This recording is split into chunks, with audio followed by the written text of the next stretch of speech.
Hello friends, welcome to my channel. நம்மளுடைய beta female ஃபிஷ்ஷுக்கு நான் முட்டையோட மஞ்சக்கரு தாங்க கொடுக்குறேன். இங்க பாருங்க எவ்வளோ ஆக்டிவா சாப்பிட்றாங்கன்னு சொல்லிட்டு.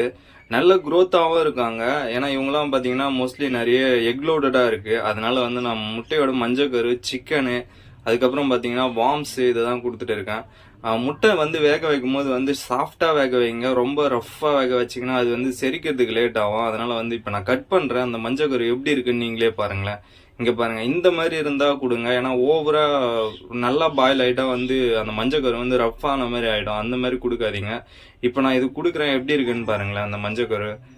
ஏன்னா இதெல்லாம் வந்து கொஞ்சம் பெரிய சைஸ் போட்டாலும் நல்லா சாப்பிடுவாங்க. ரொம்ப இந்த ஃப்ரைஸ் வந்து 1 டே 2 டேஸ் ஃப்ரைஸுக்கு நம்ம வந்து முட்டையோட மஞ்சக்கரு கொடுக்கலாம். பட் வந்து ஆனால் இந்த மாதிரி கொடுக்கக்கூடாது. லைட்டாக வந்து அதை நல்லா நசுக்கி கொடுத்தா நல்லா சாப்பிடுவாங்க. இங்கே பாருங்க நல்லா ஆக்டிவாக இருக்காங்க. இந்த வீடியோ பிடிச்சா லைக் பண்ணுங்க, ஷேர் பண்ணுங்க, மறக்காம சேனலை சப்ஸ்கிரைப் பண்ணுங்க. Thank you friends.